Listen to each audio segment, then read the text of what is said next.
melanjutkan kajian kita. Kemarin sudah kita bahas tentang fadilah dan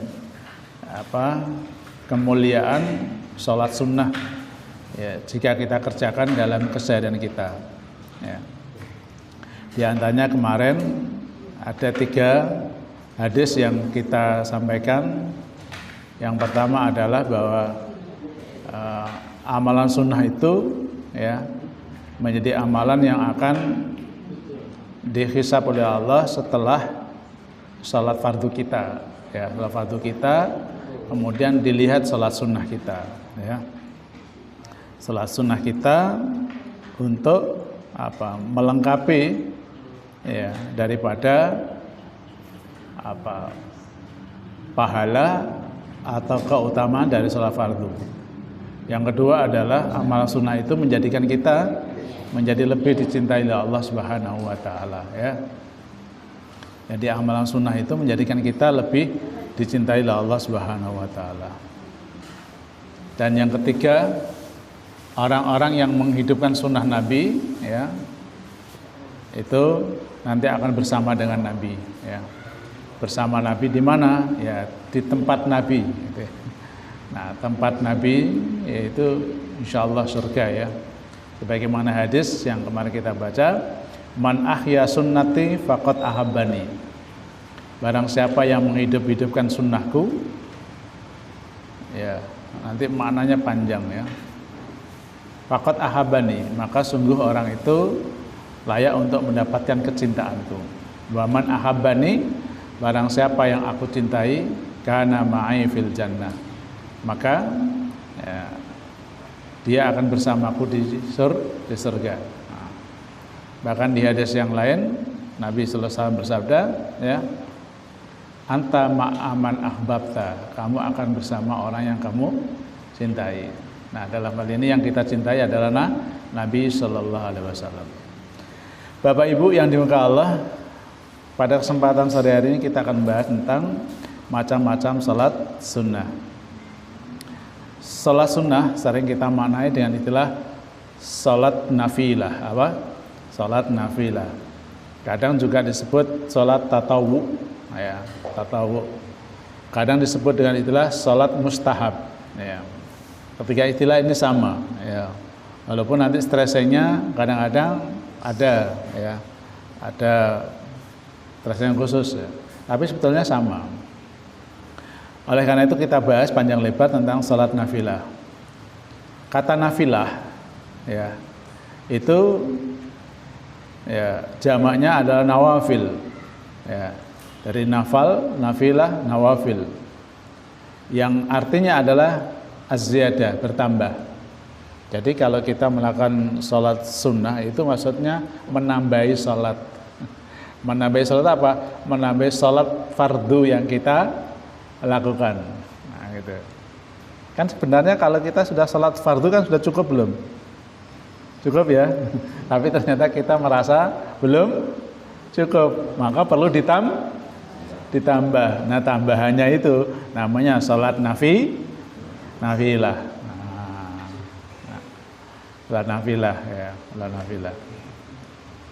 Oleh karena itu salat nafilah itu kadang dikaitkan dengan salat fardu. Jadi salat nafilah itu kadang dikaitkan dengan salat fardu. Karena itu tadi ya, kata nafilah itu bermakna ziyadah, tambahan tadi. Namun para ulama sebetulnya tidak membedakan antara kata nafilah, tatawu ya, mustahab dan lain-lain itu. Jadi dikatakan nafilah karena memang fungsinya sebagai penambah apa-apa yang difardukan oleh Allah sehingga pahalanya menjadi sempurna. Nah, itu ya. Nah. Karena nanti salat sunnah itu ada salat yang tidak ada kaitannya dengan salat fardu. Jadi salat sunnah gitu aja. Ya. Contoh salat apa? Salat qiyamul lail itu ada hubungannya enggak sama salat fardu? Enggak ada ya? Enggak ada. Salat Idul Fitri, Idul Adha, itu sunnah atau wajib? Sunnah. Tapi ada hubungannya enggak dengan salat fardu? Enggak ada kan ya? Nah, Sholat gerhana matahari, gerhana bulan itu sunnah atau fardu? Sunnah. Ada hubungannya nggak dengan sholat fardu? Nggak ada. Nah, makanya biasanya ini tidak disebut nafilah. Biasanya kita sebut adalah sholat tatawu gitu ya. Tapi sebetulnya maknanya sama. Sholat sunnah. Dipahami ya? Jadi kata nafilah itu adalah fungsinya apa tadi? Sebagai penambah apa-apa yang difardukan oleh Allah sehingga pahalanya menjadi sempurna. Sehingga sholat sunnah itu biasanya dikaitkan dengan sholat fardu. Nah, sholat sunnah nafilah itu ada yang bersifat mutlak, ada yang sifat ghairu mutlak. Jadi sholat sunnah nafilah itu ada yang bersifat mutlak, ada yang bersifat ghairu mutlak. Ya, ghairu mutlak. Ghairu mutlak itu maksudnya ya waktunya itu dikaitkan dengan sebuah perbuatan yang lain. Dalam ini adalah salat fardu. Sementara kalau mutlak itu bisa dikerjakan kapan saja. Nah, gitu ya. Selama tidak pada waktu-waktu yang diharamkan. Nah, itu aja ya, mutlak dan ghairu mutlak. Jadi mutlak itu kapan saja boleh. Tidak harus dikaitkan dengan waktu-waktu tertentu. Sementara yang ghairu mutlak itu adalah salah sunnah nafilah yang dikaitkan dengan waktu-waktu tertentu. Contoh misalnya jangan mau masuk masjid, yang disunahkan salat apa? Salat tahiyatul masjid. Pertanyaan saya, kenapa jangan disunahkan salat tahiyatul masjid? Karena masuk masjid gitu. Nah, karena masuk masjid itulah jangan disunahkan salat tahiyatul masjid. Nah, kalau jenengan habis salat zuhur, jenengan salat 2 rakaat, namanya salat apa? Ba'diyah. Kenapa disebut ba'diyah? Karena dikerjakan setelah zuhur. Jadi ada kaitannya dengan salat zuhur. Nah, itu ya. Nah, itu. Bapak Ibu yang dimuliakan Allah, jadi itu salat sunnah ya, yang sering kita sebut sebagai salat sunnah nafilah. Nah, mari kita pertajam lagi di antara salat sunnah ghairu mutlak ya, salat sunnah rawatib. Ya, kita sering ini ya, istilah ini sering dengar gitu ya, dan hampir ya istilah ini tidak asing bagi kita, salat sunnah rawatib. Tapi kadang-kadang kita perlu penjelasan terkait dengan pengertiannya. Ya. Rawatib itu diambil kata rotaba, rotib, tertib. Jadi sesuatu yang dikerjakan secara terus menerus dan ajek. Ya. Dan hampir Nabi tidak pernah meninggalkannya. Ya. Nah, lalu salat rawatib itu adalah maknanya kemudian lebih spesifik, yaitu salat sunnah yang dilakukan sebelum atau sesudah salat fardu. Nah, jadi salat sunnah yang kita lakukan sebelum atau setelah salat fardu. Makanya terkait dengan salat Jumat itu ya, salat Jumat itu ada nggak rawatibnya? Itu kan terjadi perdebatan ya. Apakah sebelum salat Jumat ada nggak qobliyah salat Jumat? Setelah salat Jumat adakah ba'diyah salat Jumat? Itu terjadi perdebatan. Karena apa? Karena salat Jumat itu sebagian pendapat itu bukan salat rawatib. Tapi sebagian yang lain mengatakan bahwa itu pengganti salat zuhur, sehingga masuk kategori rawatib. Nah, cuma kaitannya dengan qobliyah. Qobliyah itu kan dilakukan oleh Nabi sebelum adzan atau setelah adzan? Setelah adzan. Nah, kan gitu ya. Sementara salat Jumat itu praktek-prakteknya kalau imam sudah naik di atas mimbar, jangan disuruh apa? Mendengarkan ya. Maka dari situ lalu hampir semua ulama mengatakan bahwa Jumat itu tidak ada qobliyahnya. Tidak ada qobliyah Jumat. Karena Nabi setelah adzan itu tidak sholat dulu, apa? Langsung naik mimbar itu. Bahkan naik mimbarnya sebelum adzan gitu ya. Sebelum adzan itu ya. Nah, beda yang adanya dua. Beda yang adanya dua ya. Kita tidak bahas itu ya. Jadi itu salat yang dilakukan sebelum sering disebut dengan istilah apa? Qobliyah. Sedangkan yang dilakukan sesudahnya sering disebut dengan salat ba'diyah. Qobliyah dan ba'diyah. Qobliyah itu maksudnya sebelum, ba'diyah itu sesudah. Bapak Ibu yang dimuliakan Allah, adapun rakaatnya itu ternyata berbeda-beda ya, berdasarkan hadis yang sering kita baca. Ini yang saya rangkum di Fatwa Tarjih ya. Ini yang saya rangkum di Fatwa Tarjih. Ya. Jadi salat sunnah qobliyah dan ba'diyah itu ada yang sifatnya muakkadah, ada yang sifatnya ghairu muakkadah. Ya. Yang muakkadah biasanya disebut dengan qobliyah ba'diyah, yang ghairu muakkadah biasanya disebut qobla. Apa? Qobla atau ba'da gitu ya. Nah, bukan qobliyah, bukan ba'diyah. Nah, gitu ya. Ini istilah saja ya, itulah. Jadi secara utuh gambarannya seperti ini. Salat sunnah qobliyah ba'diyah itu. Nah.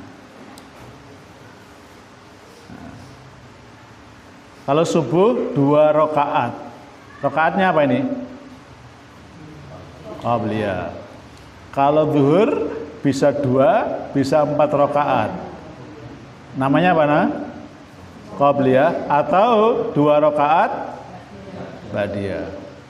Nah, kemarin itu saya ada pertanyaan Ustadz. Kalau 4 rakaat itu langsung 4 rakaat atau 2 rakaat, 2 rakaat. Nah, kemarin saya ada pertanyaan begitu. Ya menarik juga ya. Karena memang bunyinya adalah 4 rakaat. Nah 4 rakaat itu apakah 2 rakaat atau langsung 4 rakaat kayak sholat malam. Kayak sholat malam maksud saya. Nah, kalau sholat duhur malah menyerupai sholat duhur nanti ya. Nah, itu. Nanti kajiannya nanti ya. Kalau asyar itu 2 rakaat atau 4 rakaat. Ya. Nah. Ya. Tapi ghairu muakkadah. Nah, kenapa kok ada muncul begitu nanti kajiannya? Itu karena hadis saja. Tapi ada yang mengatakan itu muakkadah. Maghrib yang 2 rakaat qabliyah itu ghairu muakkadah. Yang 2 rakaat ba'diyah itu muakkadah. Yang isya 2 rakaat yang qabliyah itu ghairu muakkadah, yang 2 rakaat setelahnya itu muakkadah. Nah, kenapa muncul pemetaan seperti ini? Kita lihat di hadisnya. Kan itu ya.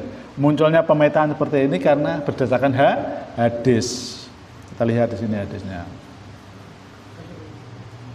Salat sunat rawatib muakkad atau sering disebut muakkadah gitu ya. Ya. Rawatib muakkadah atau rawatib sunnah muakkad ya. Atau sunnah muakkadah ya, gitu. Itu istilah ya, sunnah muakkad atau sunnah muakkadah ya. Terdiri atas 2 atau 14 rakaat sebelum sholat zuhur dan 2 atau 4 rakaat apa ini? Sebelum sholat zuhur dan 2 rakaat sesudahnya. Kalau kita ambil 2 sama 2 berarti berapa? 4. Tapi kalau kita ambil 4 dan 2 berarti berapa? 6 ya. Nah, 2 rakaat setelah maghrib. Jadi di situ tidak ada asar ya. Tidak ada asar ya. 2 rakaat setelah isya. Dan 2 rakaat sebelum subuh. Semuanya ada berapa? 10 atau 12. Kalau 10 berarti zuhurnya 2 dan 2. Kalau yang 12 berarti 4 dan 2. Di dalam Himpunam Tarjih Muhammad dinyatakan bahwa sholat sunnah rawatib terdiri dari 2 rakaat sebelum subuh, 2 atau 4 rakaat sebelum dan sesudah zuhur, 2 rakaat sebelum asar. Nah, ini ada tambahan. Ini karena versi pemahaman hadis ya. 2 rakaat sebelum dan sesudah maghrib, 2 rakaat atau 4 rakaat sesudah isya. Nah, jadi tapi persoalannya itu nanti apakah itu muakkad atau muakkadah. Ini kan hanya rawatib gitu ya. Nah, gitu ya. Ini hadisnya. Hadisnya ya. Apa bedanya muakkadah sama ghairu muakkadah? Ada yang tahu? Apa bedanya muakkadah dan ghairu muakkadah? Pernah dengar? Pernah dengar nggak istilah ini? Sholat sunnah rawatib muakkad atau sholat sunnah muakkad, sholat rawatib sunnah muakkad, sholat rawatib sunnah ghairu muakkad. Nah, istilah kata muakkad dan ghairu muakkad itu sudah tahu? Sudah tahu belum? Kalau belum nanti aja ya. Kita lihat hadisnya ada dulu ya. Yang pertama dari Ibnu Umar. Ini Ibnu Umar ya. Qala, dia mengatakan hafidtu.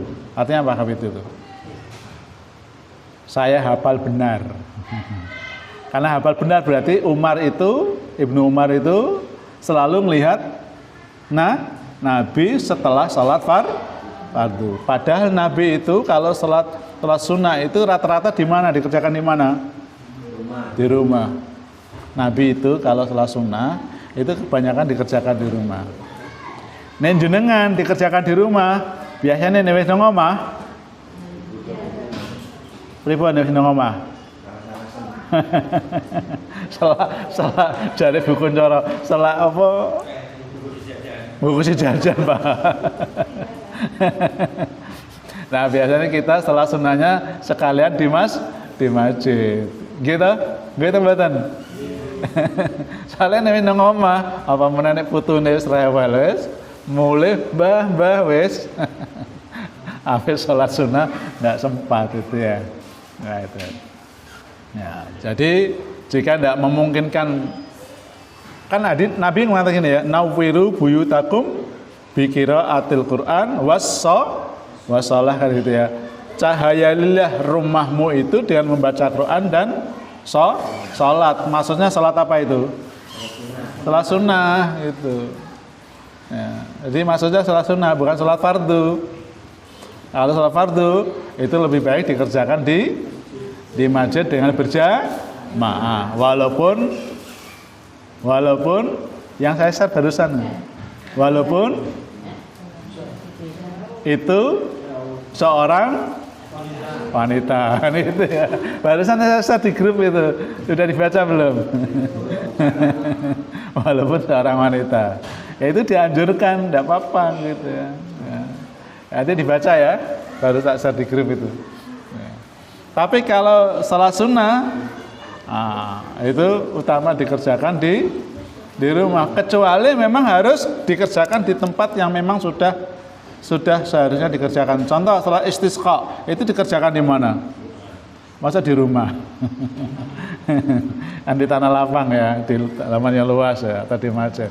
Salat gerhana kan jarang dikerjakan di rumah. Salat Id tidak mungkin di rumah. Nah, ini masalah-masalah ini. Nah, Ibnu Umar itu ya selalu melihat Nabi. Kata hafidtu itu hafal benar. Karena hafal benar berarti Ibnu Umar itu selalu apa? Ngintil Nabi, kemana Nabi setelah sholat fardu. Di rumah didelok, kira-kira gitu ya. Apa kata Ibnu Umar? Ya, bahwa Nabi sallallahu alaihi wasallam itu sholat asra rakaatin, sholat 10 rakaat loh, 10 rakaat, tidak 12 rakaat ya. Ini hadis yang pertama dari Ibnu Umar. Ini riwayat Muslim, Ahmad, Abu Dawud, Majah. Nabi itu biasa salat yang mengikuti salat fardu itu berapa rakaat? 10 rakaat. Ini riwayatnya beda-beda. Yang pertama rakaataini qabla dzuhri. 2 rakaat sebelum zuhur. Wa rakaataini ba'daha. Wa rakaataini ba'dal maghrib. Loh, enggak dijelaskan tadi ya, asarnya ya. Enggak ada ya. Asar enggak ada ya. Wa rakaataini ba'dal fi baitihi. Di rumahnya. Wa rakaataini ba'dal isya'i fi baitihi. Wa rakaataini qabla sholati subhi. Dan 2 rakaat sebelum salat subuh. Ketika salat zuhur dan salat subuh tidak dijelaskan di mana. Zuhur sama subuh tidak dijelaskan di mana. Nah, karena ini enggak dijelaskan, maka kita kembali kepada makna hadis. Di mana Nabi itu salat fardu lalu salat sunnah. Maka biasanya kalau zuhur itu sering dikerjakan di masjid, subuh dikerjakan di masjid. Nah, sementara ya yang ba'dal maghrib sama ba'da isya dikerjakan di mana? Di rumah. Jumlahnya berapa ini? 10 ya, 10. Tidak ada asar ya. Tidak ada asar, tidak ada qobliyah maghrib, tidak ada qobliyah isya. Tidak ada qobliyah asar, tidak ada qobliyah maghrib, tidak ada qobliyah isya. Nah, oleh karena itu, karena ini nggak ada qobliyah itu, maka biasanya kalau jenengan mengerjakan qobliyah asar, qobliyah maghrib, qobliyah isya, maka tidak disebut sunnah mu'akkadah, disebut sunnah ghairu mu'akkadah. Nah, itu begitu maksudnya itu. Berarti kira-kira penjelasannya paham kenapa disebut mu'akkadah dan ghairu mu'akkadah. Yang mu'akkadah itu hampir selalu dikerjakan Nabi, begitu. Nabi hampir tidak pernah meninggalkannya. Perhatiannya luar biasa. Tapi untuk yang qoblal asar, qoblal maghrib, qoblal isya, nah Nabi tidak melaksanakan secara khusus. Bahkan nanti ada hadis ya. Barang siapa yang mau silahkan. nanti gitu ya. Nah, itu ya. Nah, ini lalu dipahami bahwa sholat sunnah rawatib mu'akkadah jumlahnya berapa rakaat? Ini 10. Tadi kan 12 ya, ada yang 14 ya. Lanjut hadis yang kedua. Ini dari Aisyah. Aisyah itu siapa? Itu Nabi. Orang yang dekat dengan Nabi itu siapa? Istrinya Nabi. Nah, Nabi itu, nih, ini khusus menjelaskan dari riwayat Ibnu Umar. Nabi itu tidak pernah meninggalkan 4 rakaat sebelum zuhur dan rakaat sebelum subuh. Berarti kalau zuhur tadi kan 2, ini 4. Berarti kalau ditambah 2 berapa?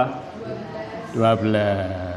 Berdasarkan riwayat Aisyah, Nabi tidak pernah. Berarti Nabi gimana? Tidak pernah kok sering. Selalu, enggak pernah. Selalu salat qobliyah kalau zuhur berapa rakaat? Kalau sebelum subuh? Nah, kata 4 rakaat ini kelihatan Ibu? Ini kelihatan? Kelihatan ya? Kata 4 rakaat ini gimana cara melakukannya? Nah, gitu kan. Kemarin kan, tadi kan sudah saya sampaikan ya. Ada jamaah saya bertanya, Ustadz, nah ini kan 4 rakaat. 4 rakaat itu seperti gimana? Apa seperti sholat lail itu? Atau seperti sholat duhur? Kira-kira gimana jawabannya, Pak?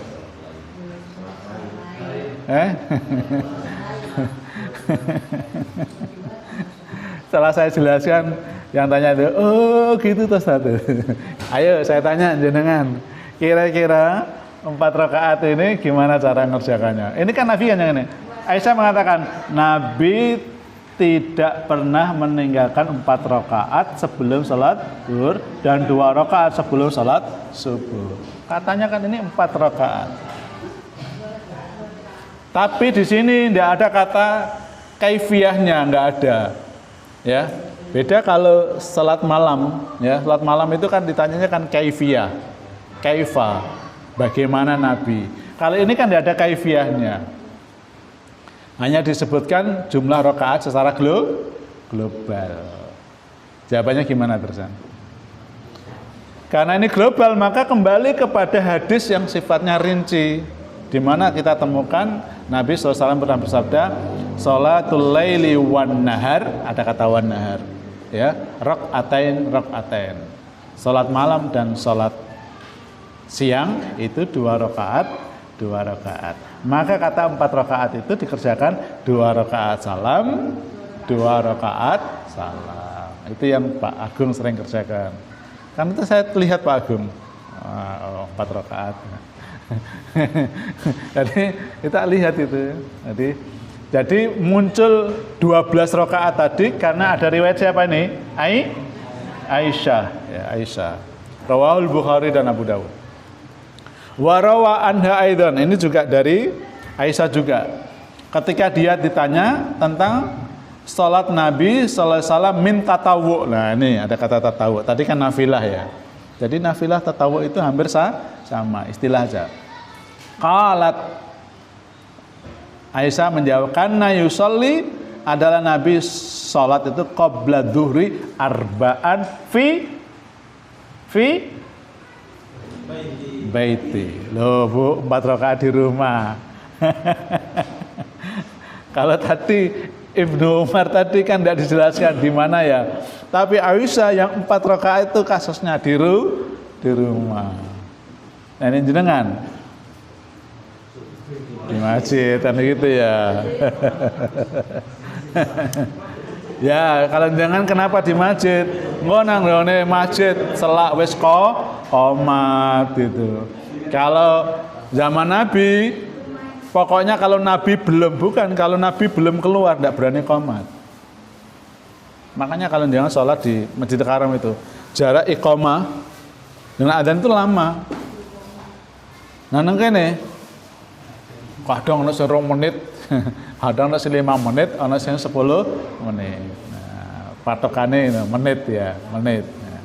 Nah, nek zaman Nabi ngenteni Nabi teko, Nabi metu koma, metu ora Nabi. Soalnya enggak ono sing wani ngimami, Pak.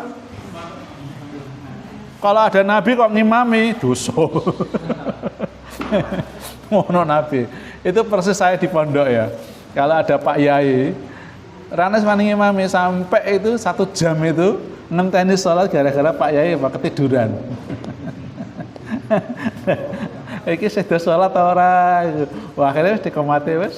Nah, gitu. Kalau di pondok kan begitu ya. Ya.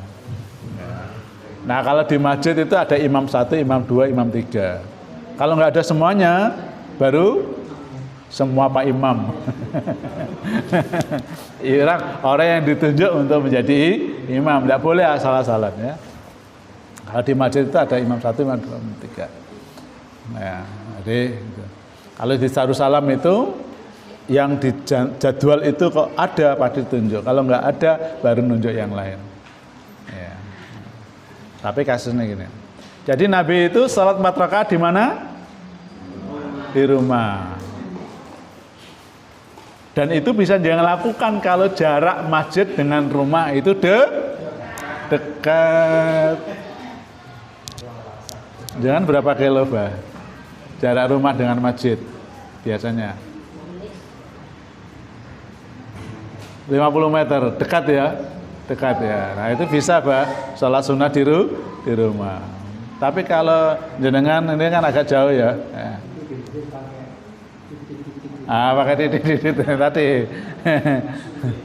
Ya, karena ini kenapa Nabi di rumah? Karena Nabi itu sebagai imam sholat. Kalau Nabi nggak keluar, nggak akan dimulai sholatnya. Nah, jenengan kan bukan imam sholat, jangan makmum. Nggak ada imamnya wes tekan, jangan masih nyantai di rumah telat ya. Maka sering kita sholat sunnah itu di mana? Di di masjid. Tapi kalau ba'diyah bisa di rumah, Pak, ya. Tapi qabliyah itu. Dengan catatan kalau ba'diyah di rumah itu enggak ada apa?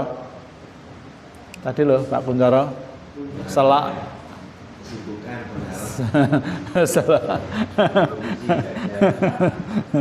Lanjut. Ya. Kemudian pergi setelah berjamaah ke masjid. Lalu beliau kembali ke rumah dan sholat 2 rakaat loh. Jadi ba'diyah dan qabliyah dilakukan di mana? Di rumah. Kemudian beliau sholat maghrib dengan banyak orang di masjid. Berarti nggak ada qabliyah ya? Nggak ada qabliyah maghrib ya. Dan nggak ada asar juga. Nah, kembali ke rumah 2 rakaat beliau sholat isya berjamaah. Nah, lalu masuk ke rumah dan sholat. Semuanya dikerjakan di rumah ini Bu ya. Hampir semuanya dikerjakan di rumah. Zuhur, maghrib, isya, subuh. Asarnya gimana tadi? Nggak ada ya. Nah, karena nggak ada, maka sering ulama mengatakan 2 rakaat sebelum asar itu ghairu mu'akkad. Sekarang ghairu mu'akkad, habis adzan jenengan langsung apa? Qomat boleh. Qomat boleh. Tapi kan banyak jamaah dari rumah masuk masjid, mereka tahiyatul masjid. Maka ini sebagai apa? Sebagai pemecahan, tetap ditunggu jamaahnya, ya. Kecuali jika jamaahnya semuanya sudah di masjid, adzan, jamaahnya semuanya ada di masjid. Perlu qabliyah asar? Nggak perlu, langsung gitu ya, langsung. Ya, habis gini ya, ada dhuhr ngaji langsung salat asar jamaah ya iki. Nah, itu. Tapi kalau jamaah di luar kita tunggu. Nah, gitu ya. Ini menurut hadis ini ya. Hadis ini. Bentar saya ada.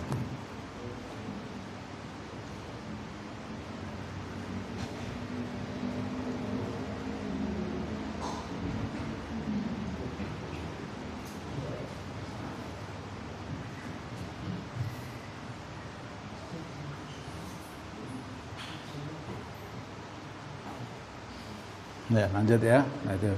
Jadi paham ya maksudnya ghairu mu'akkad sama mu'akkad ya. Ya, jadi hanya masalah ini aja ya.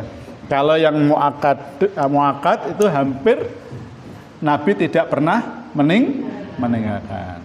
Tapi kalau ghairu mu'akkad ya, kadang dikerjakan, kadang tidak. Nah, sehingga kita sebut ghairu mu'akkad. Nah, lanjut hadis selanjutnya. Ada hadis lagi. Tadi berapa tadi? 10, 12 ya.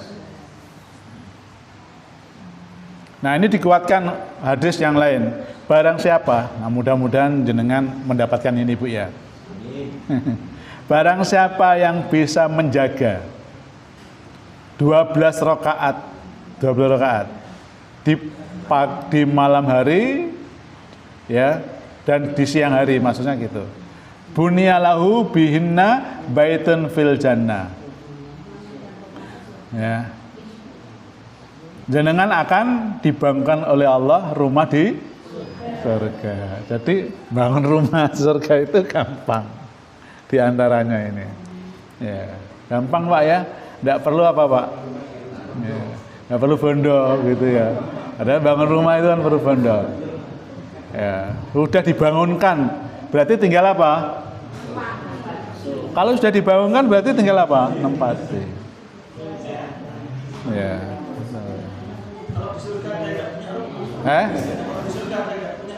Kalau di surga nggak punya rumah, minimal jenengan bisa memasuki pintu-pintu surga. Nggak punya rumah tapi bisa ada tiket masuk. Seperti stadion, jangan nggak miliki stadion, tapi bisa masuk stadion. Nah, dengan apa? Puasa masuk pintu apa? Ar-Rayyan. Ibu-ibu malah luar biasa, bisa masuk pintu surga mana saja yang dikehendaki. Iya tak? Itu. Syaratnya berapa Bu? Syaratnya berapa? Dulu sudah saya sampaikan. Syaratnya berapa? Syaratnya berapa? 4. Nah, masih ingat.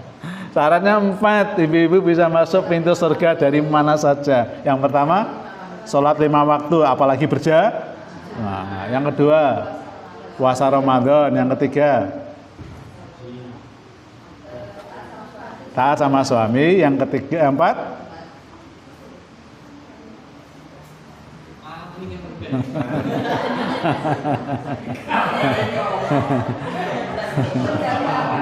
iya, menjaga dirinya dan harta suaminya. Maka dia bisa masuk pintu surga dari mana saja yang dia kehendaki. Nek bapak-bapak ora iso, ora oleh gitu ya. Luar biasa ibu-ibu. Ibu-ibu itu bisa masuk surga dari pintu saja yang dimasuki. Bapak-bapak,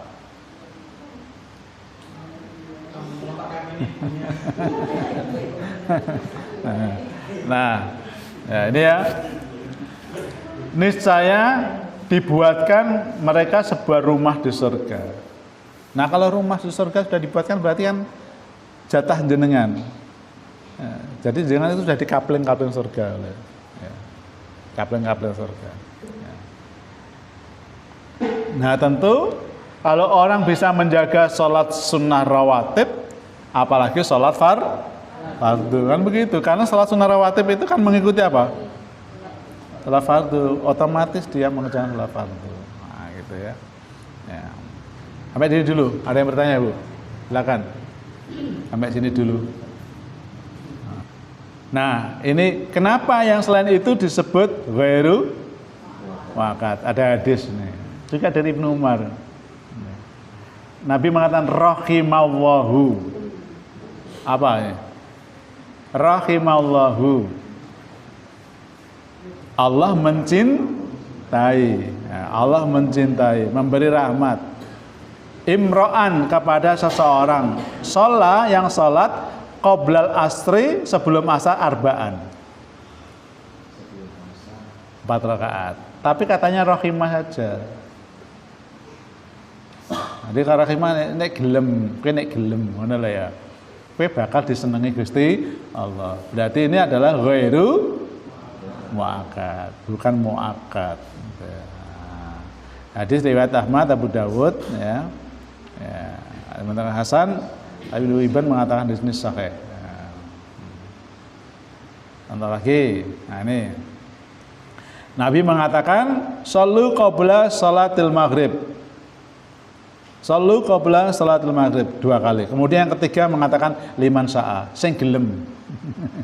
Sing gelem. Karena apa? Karena Nabi khawatir ayat tahidan nas sunnatan. Nabi khawatir itu jadi sunnah.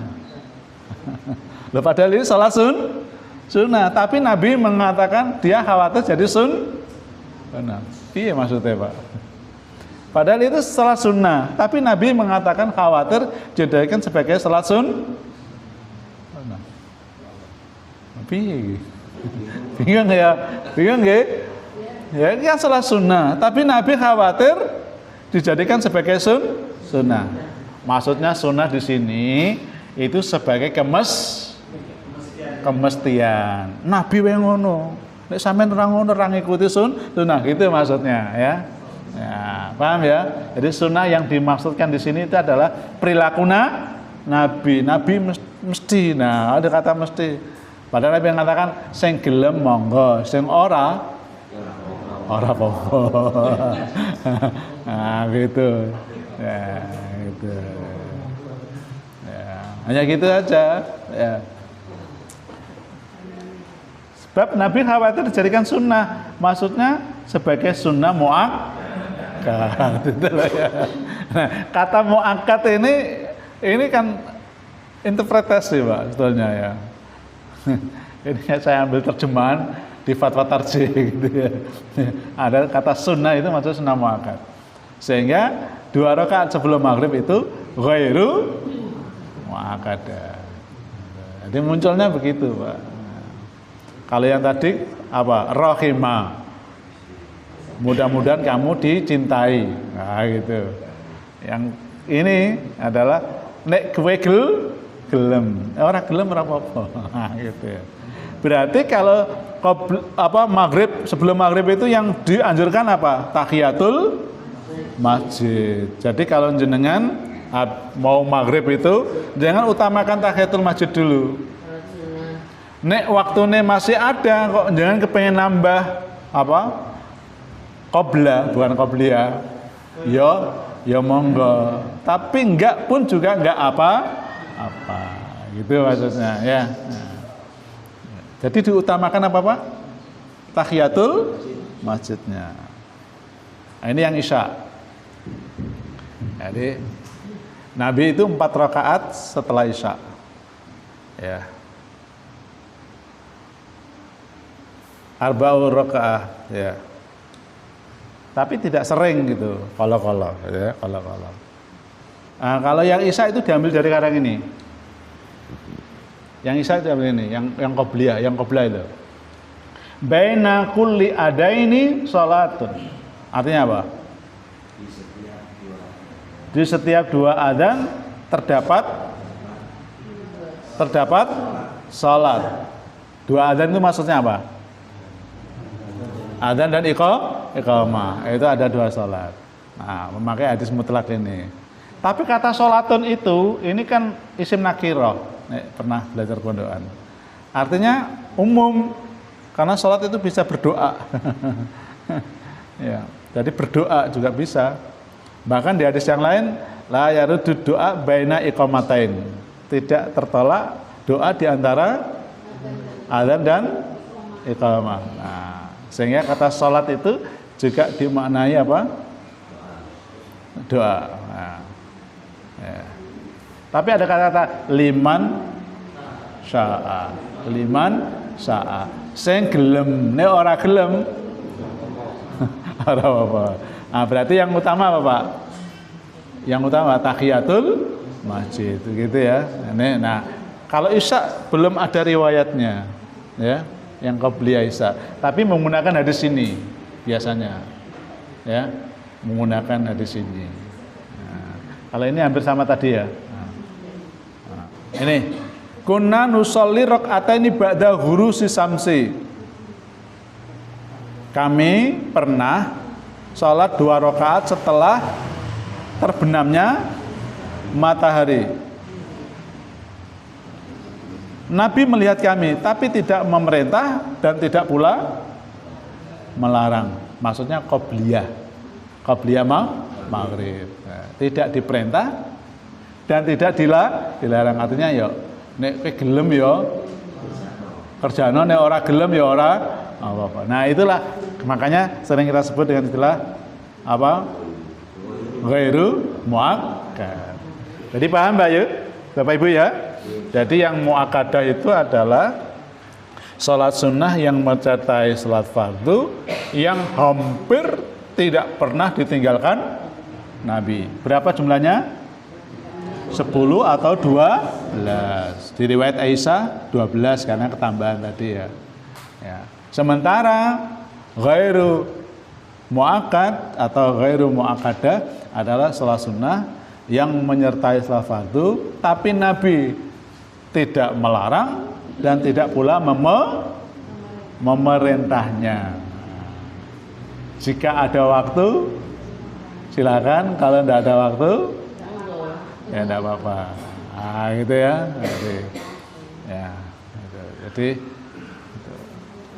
Jadi itu aja sebetulnya. Nah, ya. Sehingga jenengan nanti terserah menyesuaikan waktu ya yang ada. Saya kira itu dulu kajian kita. Ada yang tanya? Monggo. Nggih. Waalaikumsalam warahmatullahi wabarakatuh.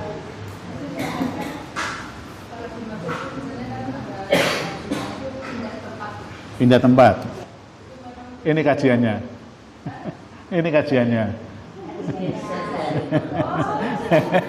belum. Dikaji langsung. Maksud saya minggu depan itu. Bocorannya gini, ya. Bocorannya gini, ada surat Ad-Dukhan ini. Ini Ad-Dukhan. Fama bakat alaihimus sama wal ard wa ma kanu muntadirin. Maka langit dan bumi tidak menangis mereka dan mereka pun tidak diberi tangguh. Jadi ketika menafsirkan ayat ini, kok iso langit nggak menangis, bumi tidak menangis. Nah, memangnya langit dan bumi pernah menangis? Kan begitu ya. Emangnya langit dan bumi pernah menangis? Kan gitu ya. Nah, gitu. Ibnu Abbas menafsirkan begini, ketika seseorang meninggal dunia, maka dulu bumi yang pernah dia jadikan sebagai tempat ibadah itu menangisinya. Jadi kalau dia meninggal dunia, ternyata pernah nginjak di mana ini? Ini loh, Masjid Al-Hikmah, gitu langsung aja bumi ini.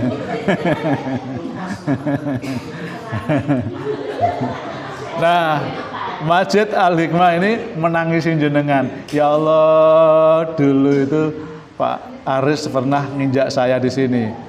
Gara-gara dia meninggal, aku rindu nggak diinjaknya. Nah, menangisnya langit dan bumi itu menangisi kepada siapa?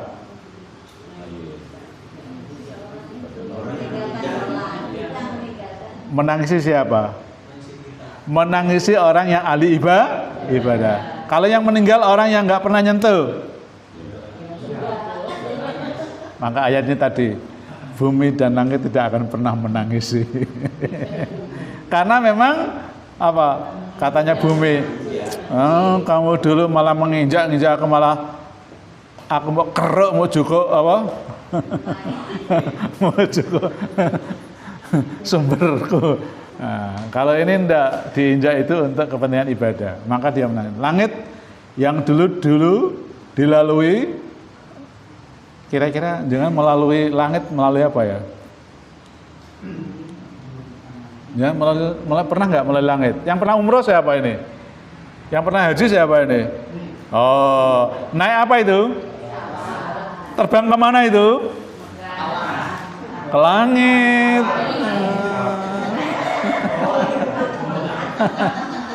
Apa yang di atas kita itu langit.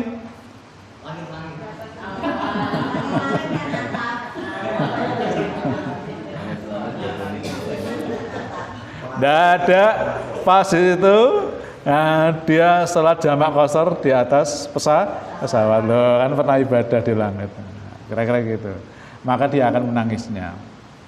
Sementara orang-orang yang sering berbuat maksiat, berbuat dosa, termasuk Fir'aun ya, dan tentara-tentaranya itu ya, karena mereka tidak memiliki amal soleh dan tidak amalan yang naik ke langit. Tapi langit itu dimaksud adalah bahwa setiap amal kita itu nanti diapakan?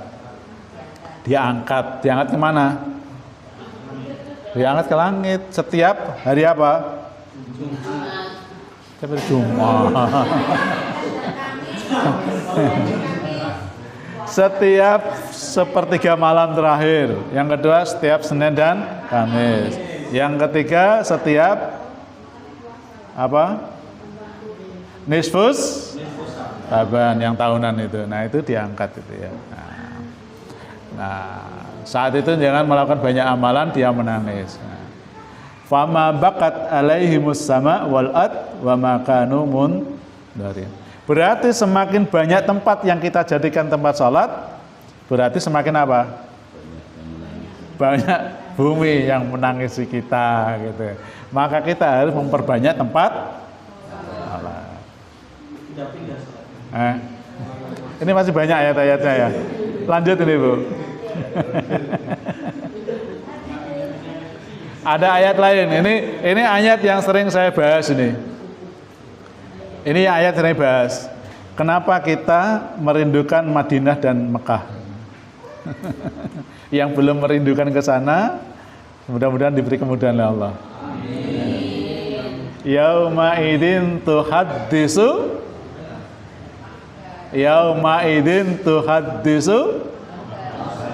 siapa yang menceritakan?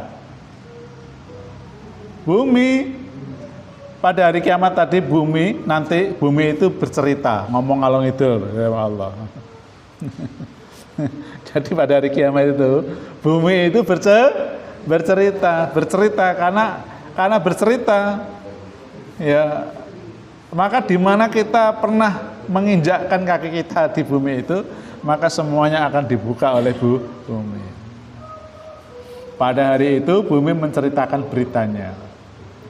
Rasulullah ditanya, ya Rasulullah, apa yang diceritakan bumi? Kira-kira apa?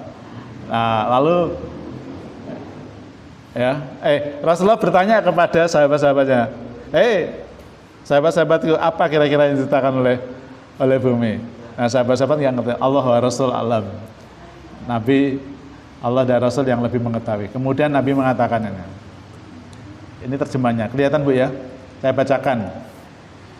Sesungguhnya yang diberitakan bumi adalah bumi jadi saksi terhadap semua perbuatan manusia, baik laki-laki maupun perempuan yang telah mereka perbuat di muka bumi.